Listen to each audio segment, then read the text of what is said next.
말씀 본문은 야고보서입니다. 야고보서 2장 14절에서 26절.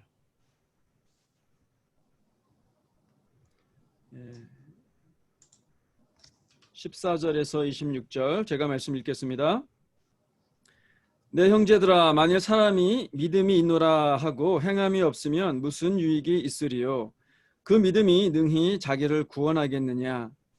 만일 형제나 자매가 헐벗고 일용할 양식이 없는데 너희 중에 누구든지 그에게 이르되 평안히 가라, 덥게 하라, 배부르게 하라 하며 그 몸에 쓸 것을 주지 아니하면 무슨 유익이 있으리요? 이와 같이 행함이 없는 믿음은 그 자체가 죽은 것이라.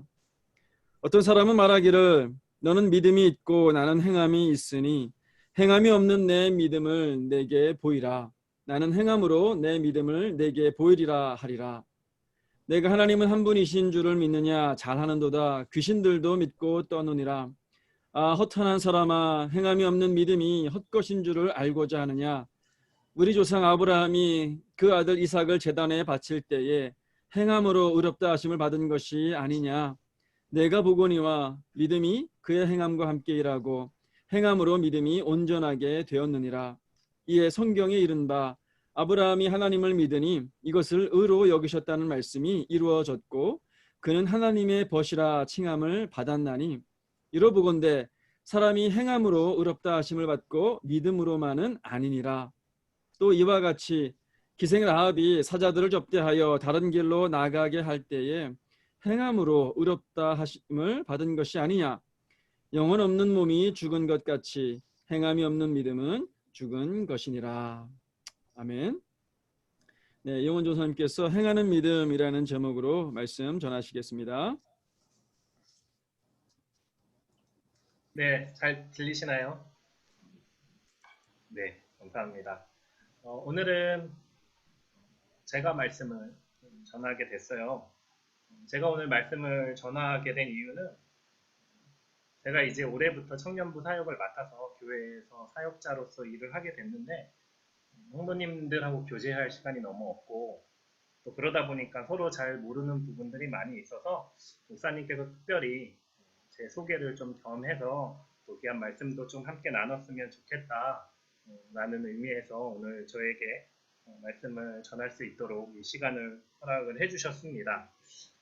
목사님의 그 말씀을 듣고 어떤 말씀을 전할까 좀 고민을 하다가 제 신앙의 철학이라고 해야 할까요? 철학이라고까지 하긴 너무 거창하고 제가 평소에 좀 중요하게 생각했던 말씀을 좀 함께 나누는 것이 사역자로서의 저를 소개하는 방법이 되겠다라는 생각이 들었고, 또 그 말씀 속에서 제가 지금껏 살아오면서 겪었던 일, 경험했던 일들을 적절히 좀 섞어서 함께 이야기하면 또 말씀과 부합되는 예시로서 또 말씀도 전하고 제 소개도 좀 할 수 있지 않을까 생각해서 이렇게 함께 잘 버무려서 오늘 말씀을 전해보려고 합니다.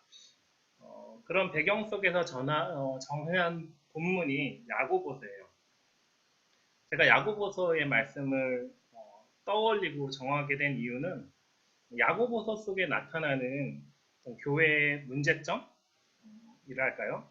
그런 것들이 현재 우리가 다니고 있는 교회의 모습과 크게 다르지 않다라는 생각이 들었기 때문입니다.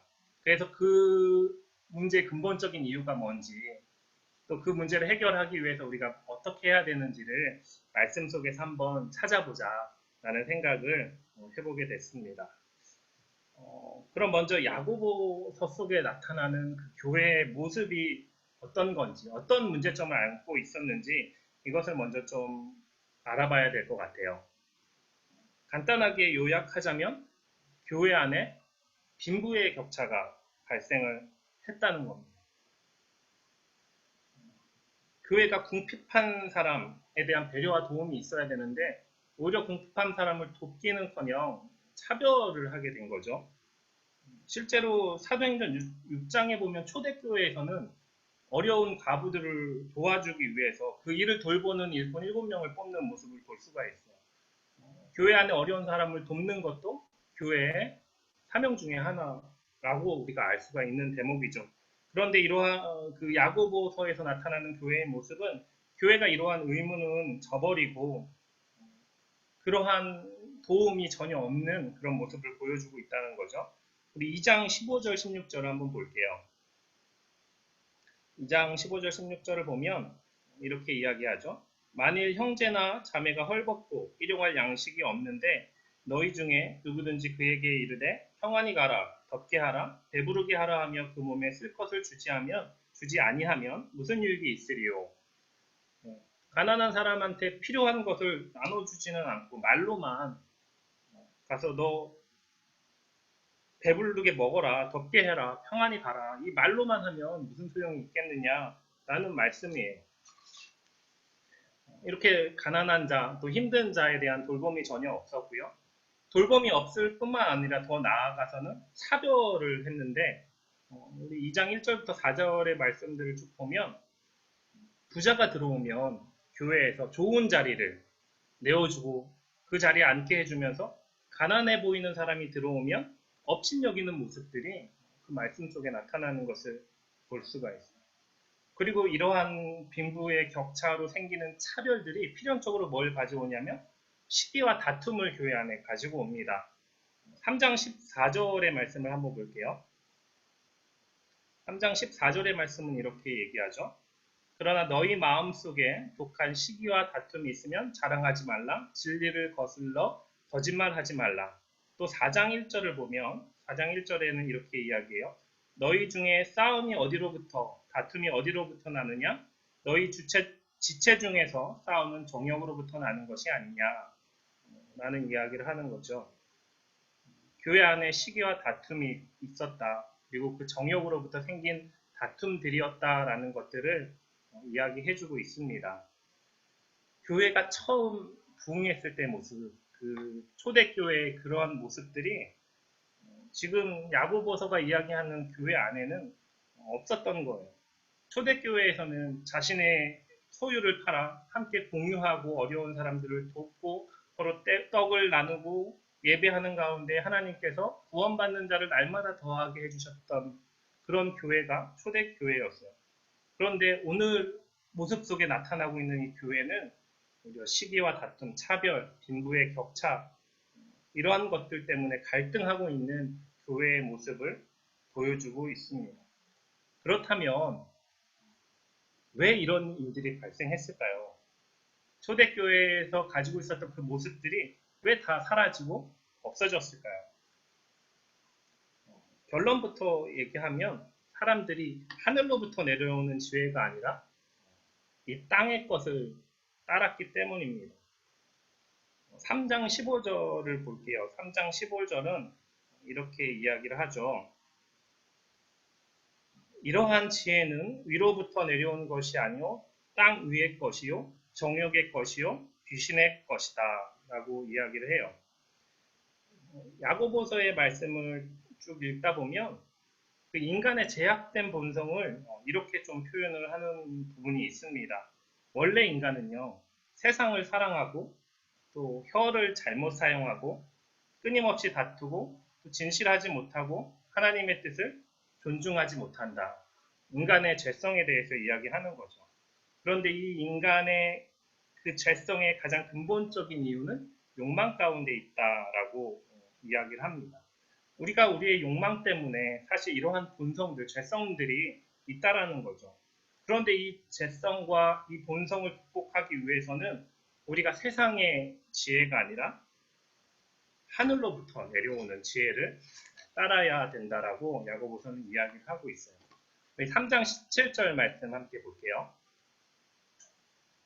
3장 17절 말씀.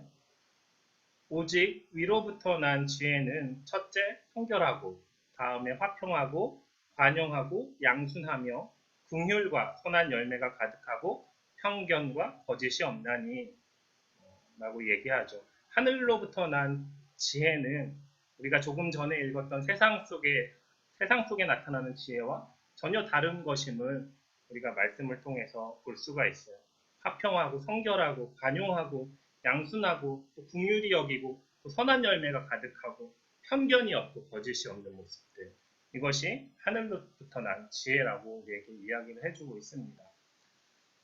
종합적으로 이야기를 해보자면 교회가 그 초대교회의 초심을 잃고 다양한 문제에 노출된 이유는 결국 하늘에서 내려온 지혜를 따르지 않고 세상의 지혜를 따랐기 때문이다 라고 볼 수가 있어요. 제가 이 부분이 현재 우리가 겪고 있는 교회의 문제, 또 교회의 모습과 야고보서에서 기록하고 있는 교회에서 발견되는 공통된 문제가 아닐까. 그러한 모습들이 여전히 우리 가운데 있기 때문에 우리 교회에도 여전히 그러한 문제들이 같이 일어나고 있는 것 같다라는 생각을 해보게 됐습니다. 우리가 여전히 세상의 지혜를 따르는 모습이 너무 많다는 거죠. 제 나이가 지금 이제 한국 나이로 41살입니다. 사실 제가 조금 동안이라는 소리를 많이 듣는데 그렇게 보이지 않겠지만 벌써 40대가 됐어요. 근데 캐나다에 살면서 좋은 게 뭐냐면 나이가 좀 이렇게 다운되더라고요. 만으로는 캐나다 나이로는 39살 아직 30대인데 이제 곧 생일이 지나면 빼도 박도 못하고 이제 40대로 접어들게 됩니다. 제가 신대원에 입학한 게 30살이었어요. 2010년도에 입학을 했으니까. 그리고 2013년도에 졸업을 했는데요. 아직도 제가 전도사로 있다는 거는 계속 목회만 했지는 않았겠다는 얘기겠죠. 제가 그 신대원을 졸업할 때쯤에 목회에 대해서 많이 고민을 했던 것 같아요. 목회가 어떤 의미가 있지? 목회를 내가 계속 해야 되나? 라는 고민들을 하면서 제가 다른 일들을 좀 하는 기회가 생겨서 다른 일들을 좀 했었습니다. 제가 했던 일이 SK텔레콤에서 직접 운영하는 매장들을 관리하는 SK텔레콤의 자회사에서 강사 조직에서 강사로 사내 강사로 일을 했었어요. 그 매장 매니저들에게 이제 교육을 하는 그런 강사 조직이었어요. 그 운영부서에 들어가서 이제 한 3년 정도 일을 했는데 제가 마지막 부분에서는 어디서 일했냐면 그 강사 조직을 운영하는 운영부서에 또 들어가서 마지막에 일을 했어요. 제가 한 일은 이제 주로 그 강사 조직을 담당하는 담당 임원분의 어떤 보고서나 뭐 이런 것들을 써주는 거. 좀 이런 표현이 어떨지 모르겠지만 좀 임원분 따까리의 역할을 마지막에 좀 했었는데 한 번은 이런 일이 있었어요. 이제 SK텔레콤 본사에서 회의가 잡혔으니 우리 담당 임원이 오셔서 그 회의에 참석해라 라는 이제 통보를 받았어요. 근데 그게 그렇게 정식 그런 회의가 아니기 때문에 조금 캐주얼한 자리이기 때문에 특별한 보고서 필요 없으니까 그냥 와라. 이렇게 전달 받았어요. 그런데 그 회의하는 바로 전날 무슨 일들이 그 안에 있었는지 모르겠지만 갑자기 똑같은 사람이 전화를 해서 본사 회의인데 당연히 보고서 준비해 갖고 와야지 보고서 없이 온다는 게 말이 되냐라고 갑자기 말을 바꾸는 거예요. 그래서 그날 제가 저녁 늦게까지 야근을 하면서 이렇게 보고서를 작성했던 기억이 있어요. 그때 같이 저녁을 먹던 그 임원분이 저에게 했던 말이 생각이 나더라고요. 뭐라고 얘기하셨냐면 형원아 이런 사람 정말 조심해야 된다. 이렇게 말 바꾸는 사람 정말 조심해야 된다. 라고 얘기를 했어요. 그러면서 덧붙인 말이 또 뭐냐면 그런데 이런 사람 조심은 해야 되는데 관계는 잘 맺어놔라고 얘기하시더라고요. 왜냐하면 이런 사람들이 조직에서 성공한다는 거예요. 이런 사람들이 조직에서 높은 자리까지 올라간다는 거예요. 그러니까 이런 사람들하고 관계는 잘 맺어놔야 한다라고 얘기를 하더라고요. 저는 이 말이 어쩌면 이 시대가 이야기하는 가르침을 대변하는 얘기는 아닐까라는 생각을 해보게 됐어요. 적당히 자신의 말을 바꿔가면서 발 뺄 거는 발 빼고 또 다른 사람이 좀 난처할 상황에서 그런 거 개의치 않고 자신의 어떤 이익만 챙기는 사람 그런 사람들이 성공하는 사회. 그리고 제가 그 말을 듣고 그게 어떤 의미인지 너무 공감이 가는 거예요. 우리 모두가 그게 어떤 의미인지 잘 알 수밖에 없는 이런 사회. 어찌 보면 우리 이 땅의 지혜가 알려주는 모습들이 이러한 모습이 아닌가라는 생각을 해보게 됐습니다. 그런데 이런 가르침이요, 그 사회 속에만 있는 것이 아니라 교회 안에서도 어느새 들어와 있다라는 거예요. 저는 감신대를 나왔기 때문에 감리교회에서 많이 사역을 했습니다. 감리교는요, 조직이 개교회가 있고 또 지방회, 지역에서 교회에 모이는 지방회가 있고 더 큰 조직인 연회가 있고 그 전체의 총회가 있어요. 그런데 개교회는 그 연회로부터 또 지방회로부터 지방회에게 매년 부담금을 납부를 해야 돼요. 이 부담금을 산정하는 방식은 교회가 모든 교인들이 낸 그 개교회의 헌금 중에 몇 퍼센트를 이렇게 내게 돼 있어요. 그러니까 일부 교회에서는 그 헌금 버고를 허위로 하는 거예요. 금액을 줄여서. 그런 부담금을 더 조금 낼 수가 있습니다. 그런데 이것들을 너무 공공연하게 하면서 그거에 대해서 어떠한 잘못된 생각이라는 것 자체를 못할 때가 많이 있어요. 제가 실제로 그런 것들을 보면서 교회 안에도 이런 거짓된 모습들이 그대로 들어와 있구나라는 생각을 해봤습니다. 세상의 지혜를 따르는 이러한 모습들 속에 우리 교회 안에는 아직도 여전히 분쟁도 있고 다툼도 있고 시기도 있고 여러 가지 문제들이 그대로 있죠. 그렇다면 이런 문제를 해결하려면 어떻게 해야 되나요? 말씀에서처럼 하늘에서 내려오는 지혜를 따르는 삶을 살 때에 이러한 문제들이 해결될 수가 있는 거죠. 그러면 하늘에서 내려온 지혜를 따르려면 어떻게 해야 되냐? 이게 오늘 제가 드리고 싶은 말씀의 핵심인 것 같아요. 야고보서 하면 떠오르는 말씀이죠. 17절의 말씀 한번 볼게요. 야고보서 2장 17절의 말씀입니다. 행함이 없는 믿음은 그 자체가 죽은 것이다. 라고 이야기하고 있죠. 하늘의 지혜를 나타내려면 어떻게 해야 되냐? 하늘의 지혜를 따라야 되면 어떻게 해야 되냐면 우리가 믿음대로 행하라는 거죠.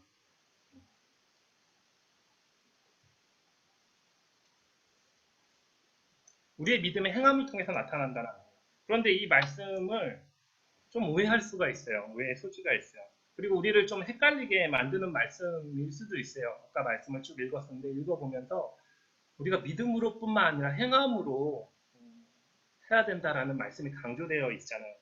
이런 말씀을 들으면서 우리가 기존에 배웠던 말씀, 특히 로마서에서 강조되어 있는 이신칭이 곧 의인은 믿음으로 말미암아 살리라 라고 했던 말씀과 좀 반대되는 것 같은 느낌을 지울 수가 없죠. 그래서 이 야고보서는 종교개혁 때 루터로부터 좀 비판을 받기도 했던 그런 책이기도 합니다. 하지만 잘 살펴보면 믿음과 행함이 반대되는 개념이 아니라 하나라는 것을 우리가 좀 말씀을 자세히 보면 알 수가 있어요. 야고보서에서 행함을 강조하면서 들었던 예시가 오늘 말씀에 나왔던 아브라함의 예시였어요. 2장 21절에 되어 있죠. 우리 조상 아브라함이 그 아들 이삭을 제단으로 바칠 때 행함으로 의롭다 하심을 받은 것이 아니냐 라고 이야기하고 있어요. 이것만 보면 아브라함이 이삭을 제단에 바치는 행함 자체로 의롭다 하심을 받았다라고 이해할 수도 있는 말씀이에요. 그런데 22절을 또 보면 이렇게 되어 있죠. 내가 보거니와 믿음이 그의 행함과 함께라고 행함으로 믿음이 온전하게 되었느니라. 믿음 자체로 의롭다 한 게 아니라 행함 자체로 의롭다 한 게 아니라 이 행함이 내 믿음을 온전하게 만들었기 때문에 의롭다함을 받았다라고 우리가 이해할 수도 있는 결국 중요한 건 믿음인 거죠. 그런데 이 행함은 뭐냐? 우리의 믿음을 온전하게 하는 것이다 라는 것을 이야기하고 있어요. 바울이 강조한 믿음 또 이제 이 야고보서가 강조한 행함에는 약간의 차이가 있다라고 우리가 생각을 할 수 있지만 결론적으로 같은 얘기라는 거죠. 그리고 로마서 4장 2절과 3절을 보면 또 이런 말씀이 있어요. 제가 읽어드릴게요. 만일 아브라함이 행위로서 의롭다 하심을 받았으면 자랑할 것이 있으려니와 하나님 앞에서는 없느니라. 성경이 무엇을 말하느냐? 아브라함이 하나님을 믿음에 그것이 그에게 의로 여겨진 바 되었느니라. 재밌죠? 야고보서는 행위를 강조하면서 아브라함의 예를 들고 있고요. 로마서는 그 믿음을 강조하면서 아브라함의 예를 들고 있어요. 결국 행위와 믿음이 다른 얘기가 아니라는 거죠. 아브라함은 믿음으로 의롭다함을 받았는데 그 믿음을 온전케 되고 확증한 일이 뭐냐면 이삭을 제단에 바치는 그의 믿음의 행동이었다라고 우리가 이해를 해볼 수가 있어요. 사실 바울은 사역을 하면서 지속적으로 율법주의자들하고 싸웠어요. 이방인 선교를 하는데 그 유대인들이 지켜야 될 그 율법의 무거운 그 짐들을 기존의 그 유대인들은 이 이방인들에게도 지우려고 하는 거예요. 바울은 그런 것에 반대했죠. 그래서 사역하는 내내 이 그 보수적인 유대교의 그 사상을 가진 사람들과 끊임없이 싸움을 했어요. 율법의 정신을 잊어버리고 그 행동만, 그 형식만 중요시하는 모습을 보면서 바울이 했던 얘기가 믿음에 대한 강조인 거죠. 그런데 야고보서에서 속에서는 바울이 얘기한 그 믿음만 강조하다가 그 행동을 놓친 그 사람들 때문에 교회에 문제가 발생하게 되자 믿음이 중요하지만 그 믿음은 행함으로 온전하게 되는 거야 라는 것을 야고보는 또 강조하는 거예요. 그러니까 똑같은 얘기를 하는데 강조점을 어떻게 두느냐 그 시대의 상황에 맞춰서 그 강조점을 달리하고 있다라는 거죠. 바울이 믿음만 강조하고 행함이 없었나요? 전혀 그렇지 않죠. 바울의 모습을 보면 그의 신앙이 그의 삶 속에 너무나도 잘 표현되고 있죠. 바울이 다메섹 도상에서 예수님의 음성을 듣고 예수님을 만납니다. 그리고 회개하는 장면은 우리가 너무나도 잘 알고 있는 그런 성경 말씀이에요.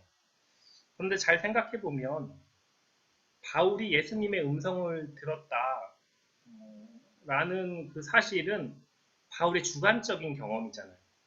바울만 들은 거잖아요. 사실 경험은 굉장히 주관적이고요. 객관적으로 입증할 수 없는 일이에요. 하지만 이런 주관적인 경험을 객관화해 줄 수 있는 게 있는데 그게 뭐냐면 그 이후에 바울의 삶의 모습을 보면 알 수가 있는 거죠. 사도 바울은 잘 아시다시피 원래 기독교인을 박해하는 인물이었죠. 사도행전 22장 3절에 스스로 이렇게 스스로를 소개하는 장면이 나오는데 나는 유대인으로 길리기아 다수에서 낳고 이성에서 자라 가말리엘의 문화에서 우리 조상들의 율법의 엄한 교훈을 받았고 오늘 너희 모든 사람처럼 하나님께 대하여 열심히 있는 자였다라고 스스로를 소개해요. 뼛속까지 그 유대교의 그 신앙이 있었던 사람이다라는 거죠. 그리고 종교적인 열심도 있었어요. 그래서 예루살렘에서 약 230km 떨어져 있는 다메섹까지 가서 예수 믿는 자를 잡아오겠다고 했던, 그래서 대제사장으로부터 권한을 위임받아서 실제로 거기까지 갔던 굉장히 열정적인 유대교인이었죠. 그런데 어떻게 이런 사람이 예수님을 전하기 위해서 그 목숨까지 아끼지 않는 사람으로 변했을까? 다메섹 도상에서 들었던 그 주님의 음성, 뭐 그 정도 사건은 있었어야지 그 정도 변화가 일어나지 않았겠어요? 이런 것들은 우리가 합리적으로 판단해 볼 수 있는 일이죠. 그가 주관적인 경험을 했지만 그의 삶의 모습은 그 주관적인 경험을 증명해 주고 있다는 것을 우리가 볼 수가 있다는 거예요. 바울이 믿음을 강조했지만 행함이 없지 않았습니다. 오히려 그 행동을 통해서 자신의 믿음을 드러내 보였고요. 자신이 체험한 주관적인 어떤 경험들을 많은 사람들한테 객관화했던 삶을 살았어요. 다만 강조점이 믿음에 있었을 뿐이에요. 그렇다면 지금 이 시대에, 지금 우리가 살아가고 있는 이 시대에 이 교회에 필요한 강조점이 무엇일까? 라는 생각을 해봤을 때 저는 행함에 조금 더 강조점을 찍어야 되지 않나. 라는 생각을 많이 하게 됩니다. 그래서 오늘은 로마서의 말씀이 아니라 야고보서의 말씀을 함께 나누고 있는 거고요.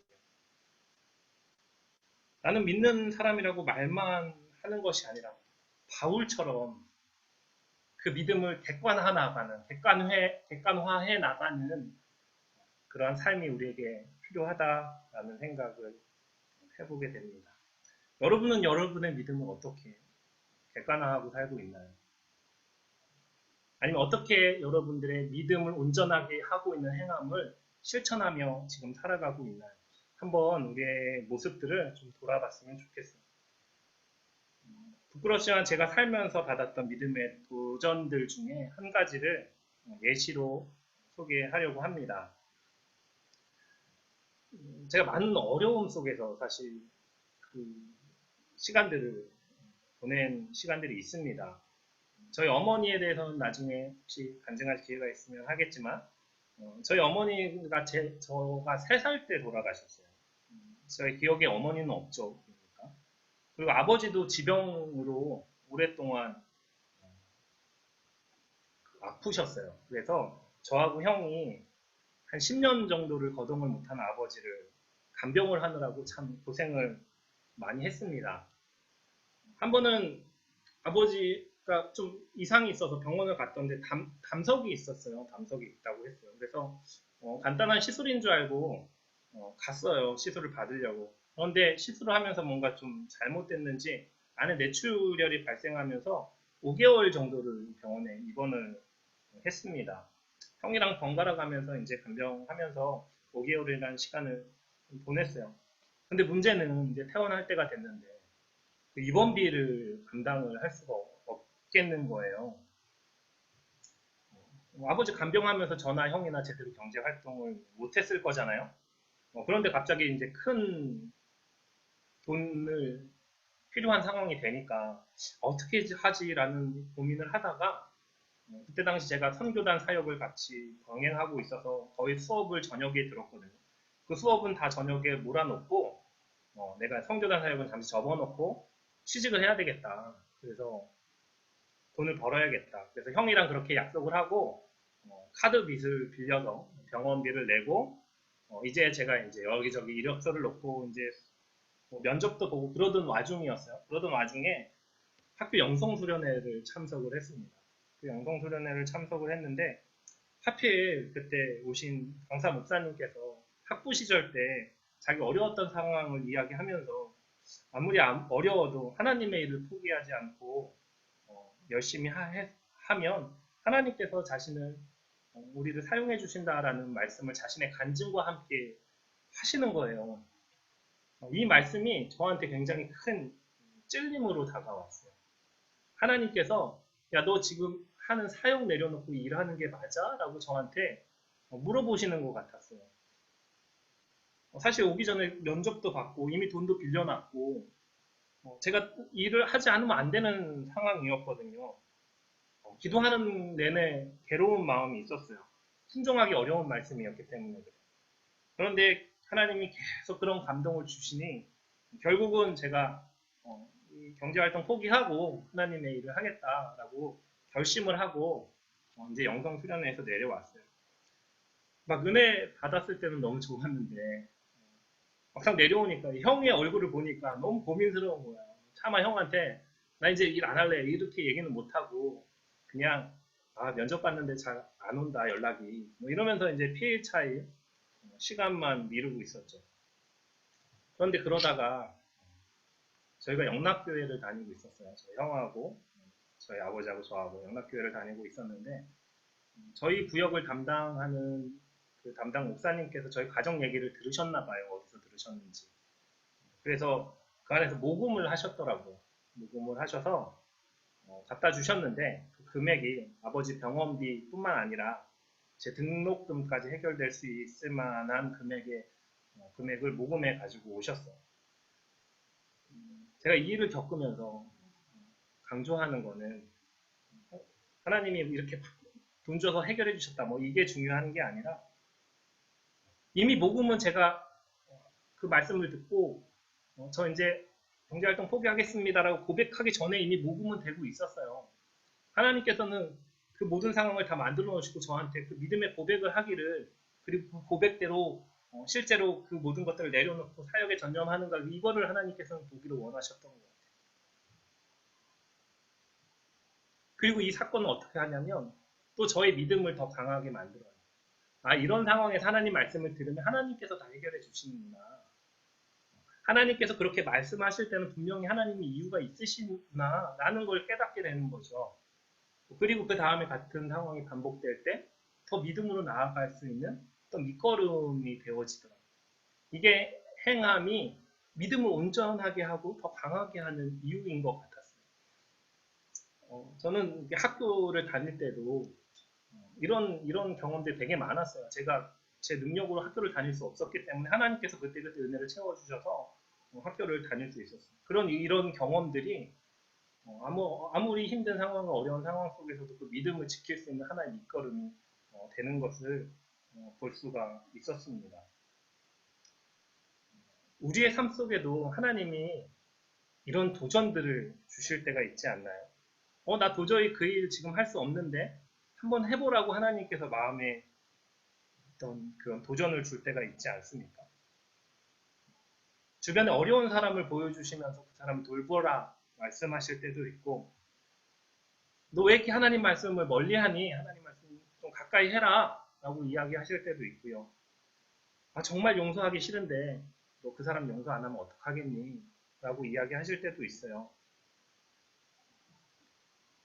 혹은 내가 믿음으로 더 헌신해야 되는데 너 왜 너 것만 생각하고 교회 안에 헌신하지 않니?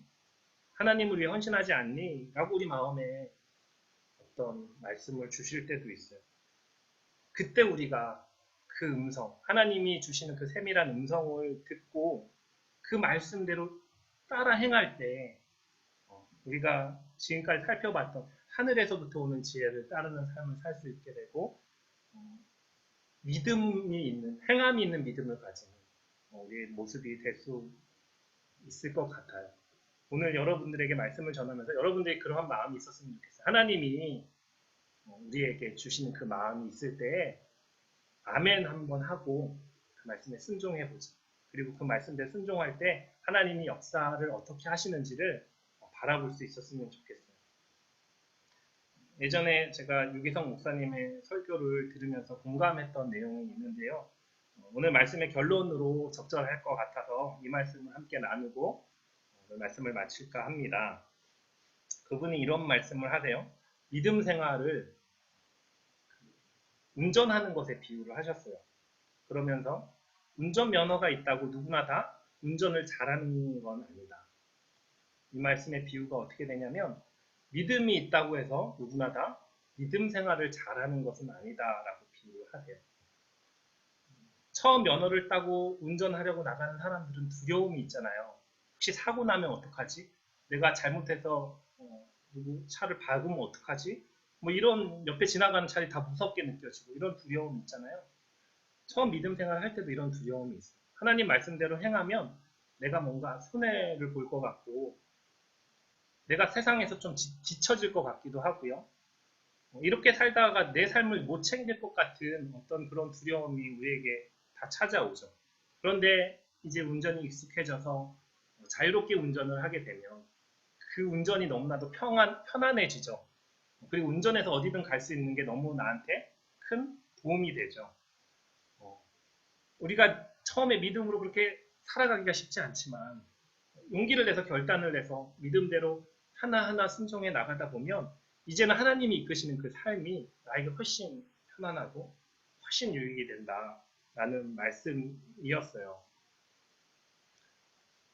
현 시대 우리 교회의 문제점은 많은 부분에 있어서 우리가 말씀대로 살지 않기 때문임을 다시 한번 돌아보게 됩니다. 그리고 이러한 문제들을 해결하기 위해서 우리가 회복해야 될 것은 우리가 그 믿음대로, 우리가 믿는 그 믿음대로, 우리의 그 신앙대로 행함에 있지 않나라는 생각을 해보게 됩니다. 오늘 말씀을 들으면서 생각나거나 도전이 되는 마음이 있다면 더 이상 미루지 말고 혹은 그 음성을 외면하지 마시고 그 믿음대로 행해 보시기 바랍니다.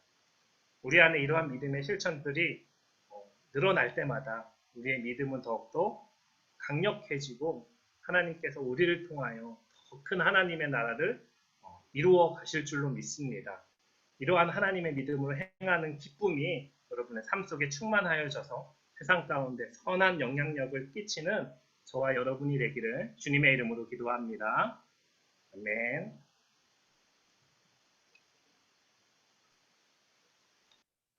네, 전사님 감사합니다. 믿음이 행함과 함께 일하고 행함으로 믿음이 온전케 된다는 말씀 감사하고요. 오늘 함께 이 말씀 붙들고 기도했으면 좋겠어요. 여전히 나는 믿음이 연약해 이런 핑계로 뭔가 하나님께서 우리에게 주시는 그런 도전들, 믿음의 도전들이 있는데 그런 것들을 행하지 않고 포기했었던 그런 부분들은 혹시 없었는가 생각해보고 하나님 이제는 믿음으로 도전해 보겠습니다. 행해 보겠습니다. 이렇게 기도했으면 좋겠고요. 그래서 그런 이 부분에 대해서 말씀을 붙들고 기도했으면 좋겠고 또 한 가지는 아까 우리가 올해 저희 교회를 섬겨주실 사역자님들을 임명을 했잖아요. 그래서 그 사역자님들을 위해서 축복하는 기도를 했으면 좋겠습니다. 정보은 집사님, 배미든 집사님, 배국희 집사님, 김병섭 집사님, 오다윗 집사님, 그리고 이영원 전사님, 그리고 황진숙 집사님, 예, 이분들 생각나시는 대로 이 사역자들이 올 한 해 하나님 앞에 믿음과 성령이 충만한 자로 또 하나님 앞에 또 섬김의 그런 자세로 기쁨으로 감당할 수 있게 해달라고 위해서 기도했으면 좋겠어요. 말씀과 또 이 사역자님들 축복하는 기도 같이 드리도록 하겠습니다. 기도하시겠습니다.